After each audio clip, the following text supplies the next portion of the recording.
National crime record bureau 2021 की report बताती है कि भारत में कुल 1,64,000 से ज़्यादा आत्महत्या के मामले दर्ज हुए हैं और इसमें से 13,000 के आसपास छात्र थे, यानी लगभग हर 8वां केस सुसाइड का एक स्टूडेंट्स का था।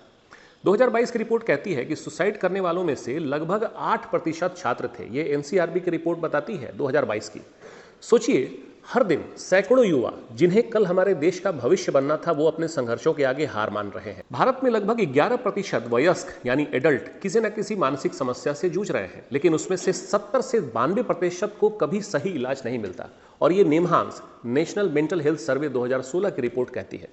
अब प्रश्न ये है कि उसकी वजह क्या है। सबसे बड़ी वजह है लोगों के अंदर का स्टिग्मा, यानी लोग ये सोचते हैं कि मेंटल हेल्थ की बात करना एक तरीके की कमजोरी है।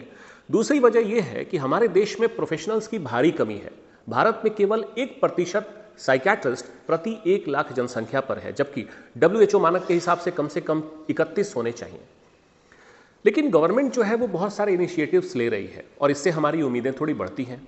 2017 में मेंटल हेल्थ केयर एक्ट आया, जिसमें साफ कहा गया है कि मानसिक स्वास्थ्य का इलाज हर एक नागरिक का कानूनी अधिकार है। और 2000 शुरू में हुआ टेलीमानस, एक टोल फ्री हेल्पलाइन जो 20 भाषाओं में 24/7 उपलब्ध है और अब तक 18 लाख से ज्यादा कॉल्स वहां आ चुकी हैं। इसका मतलब यह है कि लोगों के बीच में अब मदद मांगने को लेकर अवेयरनेस आ रहा है। अब बात करते हैं कि इसके पीछे रीजंस क्या हैं, कॉजेस क्या हैं। तो सबसे बड़ी बात की जो बढ़ती बेरोजगारी है और सोशल मीडिया का जो दबाव है और लगातार जो स्क्रीन टाइम युवाओं में बढ़ रहा है, पढ़ाई और काम का जो तनाव है, और सबसे ज्यादा रिश्तों में जो असुरक्षा की भावना है, ये सब हमारी मेंटल हेल्थ को कहीं ना कहीं कमजोर कर रहे हैं। और खासकर जो युवा है, महिलाएं हैं, किसान हैं और छात्र हैं, सबसे ज्यादा जोखिम में है।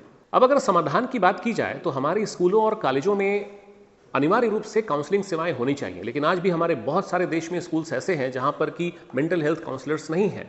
हर ऑफिस में वेलनेस प्रोग्राम्स होने चाहिए जो कि नहीं होते हैं। और ये स्टिग्मा को तोड़ना, यानी कि मेंटल हेल्थ को उतनी ही गंभीरता से लेने की आवश्यकता है जितनी डायबिटीज या कैंसर को लेने को है। डिजिटल काउंसलिंग और टेलीथेरेपी की पहुंच गांव-गांव तक बढ़ानी पड़ेगी। और सबसे जरूरी बात यह है कि परिवार और दोस्तों में खुलकर संवाद होने चाहिए। कभी कभी सिर्फ एक सच्ची बातचीत भी किसी की जान बचा सकती है।